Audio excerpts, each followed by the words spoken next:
Sa kabila ng tangkang pagharang at radio challenge ng China Coast Guard, matagumpay na narating ng UP Marine Researcher ang mga Sandy Cay sa West Philippine Sea. Taliwas din yan sa pahayag ng China na napigilan ang misyon. Live mula sa West Philippine Sea, nakatutok live si JP Soriano. JP? Mel, mga kapuso, dito sa West Philippine Sea kung saan tayo naglalayag ngayon ay isa po tayo sa mga nakasaksi kung paano natapos ang misyon ng BFAR, PCG at mga eksperto mula sa UP sa pagkanilang ginagawang pagsaliksik sa Pag-asa case, at ilan nga po sa mga inisyal na nakita nila ay tila sadyang tinambak ang ilang patay at durog na coral sa Sandy Cay 2, at hindi nga rin po naging madali ang kanilang biyahe doon dahil muli silang hinarang ng China.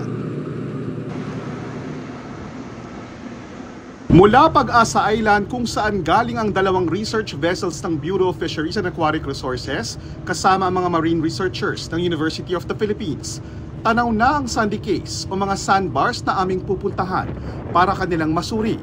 Pero maya-maya, sumulpot ang China Coast Guard ship na ito na nagsagawa ng dangerous maneuver o yung delikadong pagmaniobra at 10 beses nag-radio challenge. You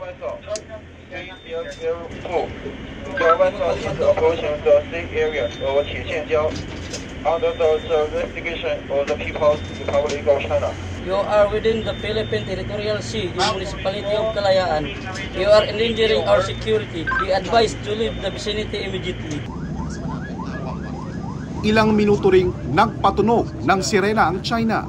13 nitong Chinese military militia vessels ang pumalibot sa mga barko ng Pilipinas na papuntang Sandy Cays 1 at Sandy Cay 2. So matapos yung magkakasunod na radio challenge sa pagitan ng China Coast Guard at ng BFAR, mas dumikit pa ang China Coast Guard vessel na yan.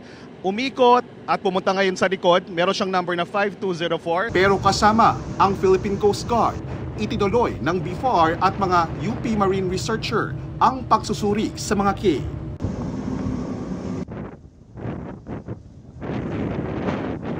Isa sa mga yan, bumungad ang mga durog at patay na corals na umabot na ng ilang talampakan mula sa dalampasigan.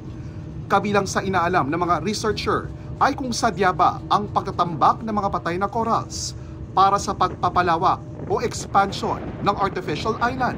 Base sa paunang pagsusuri, hindi natural ang hugis ngayon ng Sandy Cay, kaya posibleng galing sa ibang lugar at inilagay roon ang mga patay na coral. Hiwalay rin ang puting coral sa mga dikolor sa Sandy Cay na malabo raw gawa ng kalikasan.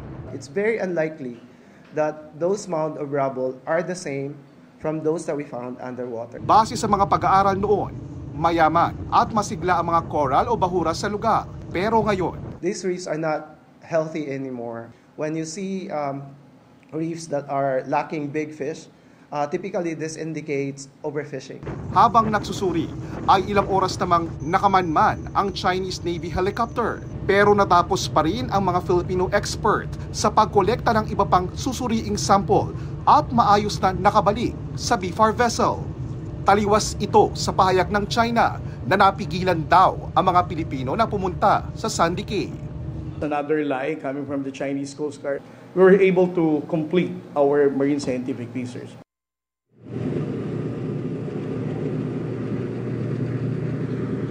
Mel, ang kabuang resulta na ginawang pagsusuri ng mga eksperto sa Pag-asa case ay ilalabas po sa mga susunod na linggo habang nagpapatuloy ang mga mahalagang misyong gaya nito ng gobyerno ng Pilipinas dito sa West Philippine Sea.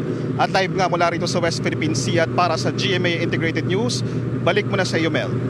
Maraming salamat sa iyo, JP Soriano.